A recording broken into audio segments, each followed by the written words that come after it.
ఇది ఒక్క ముర్షావలి బాధ కాదు సార్, రాష్ట్ర వ్యాప్తంగా మొత్తం ఎంఆర్ఓలు తహసీల్దార్ల యొక్క బాధ ఇదే. ఎందుకంటే మినిస్టర్లు రావడం కొంచెం తక్కువ ఉంది ఈ ప్రభుత్వంలో. సరే ఆ మేరకు మంచిదే, కానీ అంటే వాళ్ళు బుద్ధిమంతులే రాకుండా ఉండట్లే, వాళ్ళు వెళ్ళనివ్వట్లే ఎక్కడికి.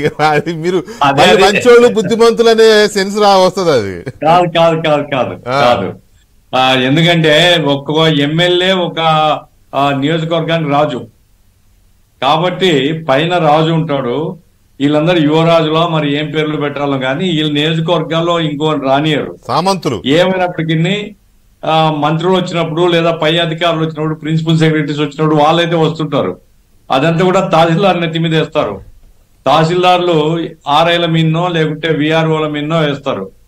ఎక్కడి నుంచి పెట్టుకుంటారు సార్ వాళ్ళు? వాళ్ళ జీతాలు ఏమి లక్షలు ఉండవు కదా, వాళ్ళ జీతాల నుంచి కూడా సరిపోదు. కాబట్టి ఎక్కడో చోట ఎవరి నెత్తి మీద ఒకరి నెత్తి మీద పెడతారు వాళ్ళు. ఇప్పుడు మీకు గుర్తుంటే వెంకటకృష్ణ గారు, ఒక 2 మాసాలు అయింటుంది, 2-3 మాసాల కిందట ఒక సర్క్యులర్ వచ్చింది గవర్నమెంట్. ఇప్పుడు బటన్ నొక్కడానికి ముఖ్యమంత్రి గారు వస్తారు కదా, అవును. ఈ బటన్ నొక్కేటువంటి సభలకన్నిటికీ జిల్లా కలెక్టర్లు ఖర్చు భరించాలి. గవర్నమెంట్ రిలీజ్ చేస్తుంది. మీ దగ్గర కనుక ఫండ్స్ రెడీగా లేకపోతే మీరు ఎక్కడైనా అప్పు చేయండి, అప్పు చేసినా సరే సభలు విజయవంతంగా నిర్వహించాలి. సిగ్గుందండి గవర్నమెంట్ కు. ఇప్పుడు వాళ్ళు వచ్చేది బటన్ నొక్కడానికి పోయేటప్పుడు హెలికాప్టర్ లో పోతారు కదా. అరే నేను హెలికాప్టర్ ఎక్కుతున్నాను, నా ఖర్చులు ఎవరు చూస్తున్నారు అనేది ఆలోచన ఉండాలి కదా, ఇంగిత జ్ఞానం ఉండాలి కదా. సీఎంఓ షాప్ సీఎంఓకు లేకపోవచ్చు, చీఫ్ మినిస్టర్ లేకపోవచ్చు, సీఎంఓ ఉంటుంది కదా, ఐఏఎస్ ఆఫీసర్లు ఉంటారు కదా, వాళ్ళకైనా బుర్ర ఉండాలి కదా. కలెక్టర్లు ఎక్కడి నుంచి తెచ్చి పెడతారండి?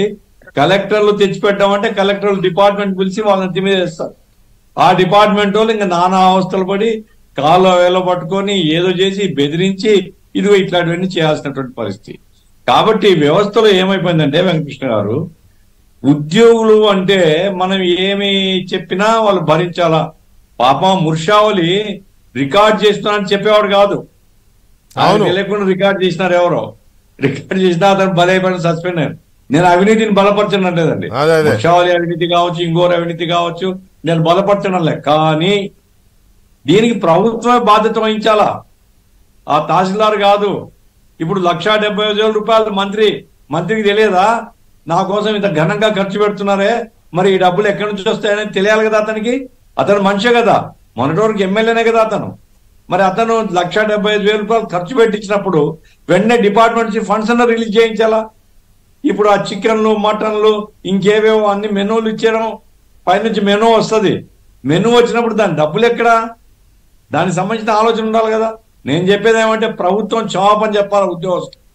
మేము పొరపాటు చేసినాం, ఇప్పటి నుంచి మేము టూర్లోకి వస్తే డబ్బులు ముందే రిలీజ్ చేస్తాం, మీరు పెట్టుకోవద్దు, మీ చేతి నుంచి పడదు. రిలీజ్ గా సార్, అసలు డబ్బులు రిలీజ్ చేయడం ఏంటండి? వాళ్ళకి టీఏడిఏలు ఇస్తారండి, వెళ్ళిన తర్వాత క్లెయిమ్ చేసుకోవచ్చు కదా.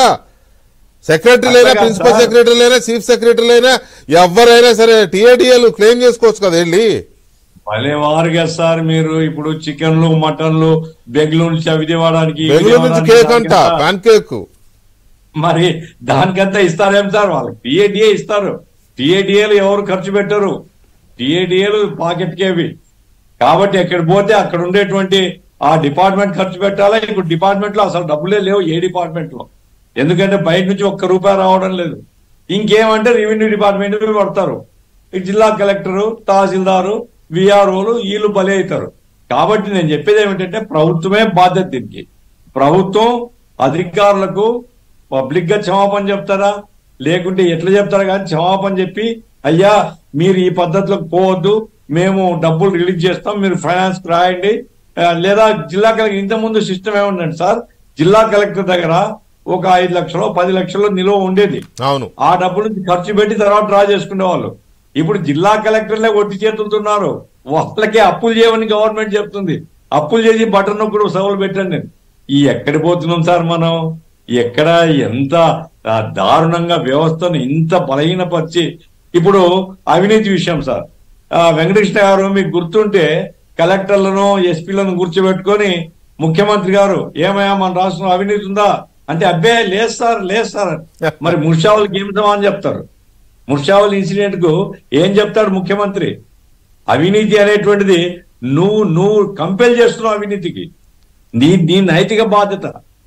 ఇప్పుడైతే పైన సంపాదించుకొని పైన కొల్లగొడుతుంటారో కింద ఉండే వాళ్ళు భజన చేయరు సార్, వాళ్ళు కూడా సర్దుకుంటారు. అంతే కదా. ఆ రకంగా ఇప్పుడు ఎమ్మెల్యేలు వాళ్ళు కూడా అధికారుల మీద భారం వేస్తున్నారు, మున్సిపల్ కమిషనర్స్ మీద భారం వేస్తున్నారు, ఎంఆర్ఓల మీద భారం వేస్తున్నారు.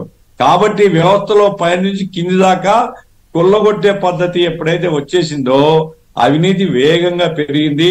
ఈ రోజు అవినీతి మిగతా రాష్ట్రాల కంటే చాలా ఎక్కువ అవినీతి ఆంధ్ర రాష్ట్రంలో కనపడుతుంది. ఇది పూర్తిగా బాధ్యత ప్రభుత్వాన్ని అనేసి నేను భావిస్తున్నాను అండి. ప్రభుత్వం ముర్షావాళ్ళని సస్పెండ్ చేయొచ్చు, కానీ మొత్తం తహసీల్దార్ల వ్యవస్థ అంతా ఈ రకంగా సఫర్ అవుతుంది. ఆ మొత్తం బయటపడినాడు, మిగతా వాళ్ళు బయటపడలేదు. కాబట్టి సస్పెన్షన్ తో పరిష్కారం కాదు ఇది. మీలో ఉండేటువంటి బలహీనత మీరు సర్దిద్దుకోవాలి తప్ప ఎవరినో బలిపశువులు చేయడం వల్ల అతను బలహీన వర్గాలకు చెందినవాడు, అదే ఏ రెడ్డో గిడ్డో అయితే తన్ని వసూలు చేసేవాడు, లేదా జైన్ పో ఎవరు చెప్పుకోపోరా అనేవాడు. అతను మొక్కుతున్నాడు కాబట్టి చేత నిజమే. నాకు అది పాపం ఆయన అమాయకత్వము లేకపోతే ఆ రైతుని తప్పనిసరి పరిస్థితుల్లో నేను ఒత్తిడి చేస్తున్నాను అనేది రియలైజ్ అయ్యి చూడవా బాబు అని చూపిస్తున్నాడు. తెలియట్లా, ఒక వివరణ ఇచ్చుకుంటున్నాడు. బలవంతంగా వసూలు చేయడం కాదు అది, అదే బలవంతం కాదు, అండర్ కంపల్సరీ సిచ్యువేషన్ లో అడుక్కుంటున్నాడు. కన్విన్స్ చేస్తున్నాడు, నాకు లంచం ఇవ్వు అని కన్విన్స్ చేస్తున్నాడు ఆ రైతుని.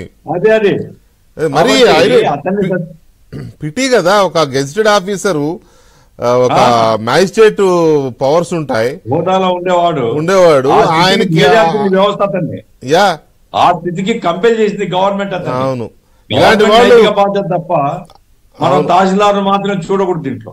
ఆల్మోస్ట్ దాదాపు అందరి పరిస్థితి ఇలాగే ఉంటదేమో. అఫ్ కోర్స్ కొంతమంది చెప్పారండి, చాలా మంది నాకు తహసీల్దార్లు చాలా మంది, నేను జిల్లాలో పరిచయం ఉండే వాళ్ళు ఉంటారు కదా. అవును సార్, ₹1 కేంద్రం నుంచి అదే విజయవాడ నుంచి రాదు, ₹1 రిలీజ్ కాదు, బడ్జెట్ ₹1 రాదు మాకు, అయినా ఖర్చులు భరించాలా, మేము ఏం చేయాలి చెప్పండి. మన దగ్గర కూడా ఆన్సర్ లేదు. వాళ్ళ తిరగబడలేరు గవర్నమెంట్ కు, మేమేం చేయం అని చెప్పలేరు, ఎందుకంటే ఉద్యోగ ధర్మం. కాబట్టి ఇంగిత జ్ఞానం ఉంటే వీళ్ళు ఆలోచించాలండి, మంత్రులు, ముఖ్యమంత్రి లేదా సీఎం పేషి ఆలోచించాలా ఎట్లా నడుస్తుంది అన్నట్టు. కాబట్టి వీళ్ళు తమ తప్పుల్ని తాము గుర్తించినట్లు క్షమాపణ చెప్పి ఆ ముర్షావాళ్ళని ఒకవేళ అక్కడ సస్పెండ్ చేస్తే ఇంకో చోట పోస్టింగ్ ఇచ్చి ఇంకో చోట ఇంకో తహసీల్దార్ సఫర్ కాకుండా జాగ్రత్తలు తీసుకోవాలని నాకు కోరిక. రైట్. జవహర్ గారు, మీరు మినిస్టర్ గా కూడా చేశారు, మరి మీరు ఎక్కడికైనా వెళ్ళినప్పుడు